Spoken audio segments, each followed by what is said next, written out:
Hi అండి, ఈరోజు కజ్జికాయలు చేస్తానండి. నా స్టైల్లో నేను ఎలా చేస్తానో నేను చూపిస్తాను. లైక్ చేయండి, షేర్ చేయండి, సబ్స్క్రైబ్ చేసుకోండి. బొంబాయి రవ్వని వేయించుతున్నానండి. నెయ్యి 2 స్పూన్లు దాకా వేసుకొని వేయించుకోవాలన్నమాట. బ్రౌన్ కలర్ వచ్చేదాకా వేయించుకొని మిక్సీ పట్టేసుకోవాలన్నమాట. బొంబాయి రవ్వ వేయించుకున్నామండి. ఇప్పుడు మిక్సీలోకి వేసుకున్న తర్వాతకి మిక్సీ పట్టేసుకున్న తర్వాత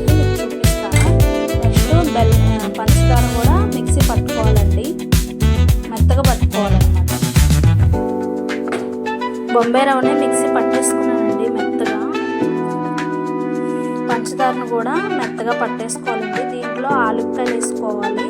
6-7 దాకా ఆలుక్కాయలు వేసుకొని మిక్సీ పట్టుకోవాలి. ఇప్పుడు ఈ 2 కలిపేసుకోవాలన్నమాట.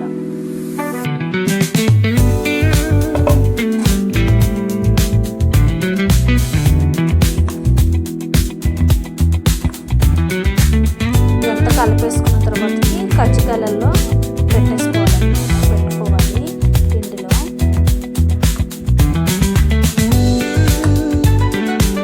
చపాతీని పిండి కలుపుకోండి.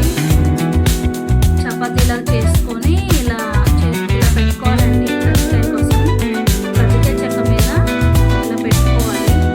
దీంట్లో మిక్సీ పట్టాం కదండి, దీంట్లో 2 స్పూన్స్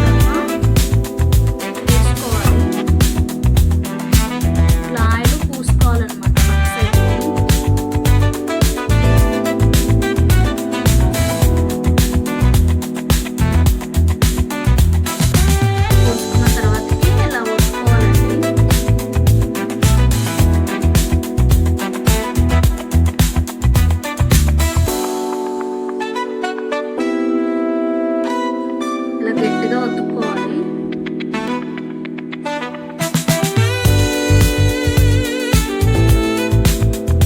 అంతే అండి, కజ్జికాయలు చేసుకోవడం. మొత్తం చేసిన తర్వాత చూపిస్తాను. కజ్జికాయలు ఇలా చేసుకోవాలండి. మొత్తం చేసుకున్న తర్వాతకి ఆయిల్లో వేసుకోవాలి. కళాయి పెట్టుకున్నానండి. కళాయి పెట్టుకొని ఆయిల్ పోసేసుకున్నాను. ఆయిల్ వేడెక్కింది. ఇప్పుడు ఒక్కొక్కటి వేసేసుకున్నాను నూనెలో.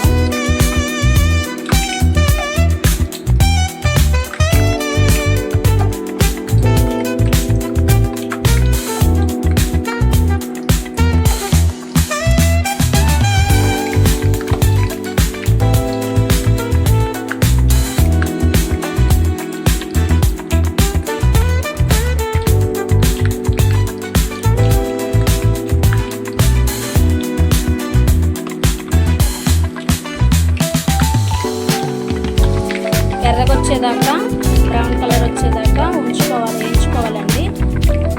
వేగిన తర్వాతకి చూపిస్తాను కలర్ వచ్చిన. కజ్జికాయలన్నీ బ్రౌన్ కలర్లో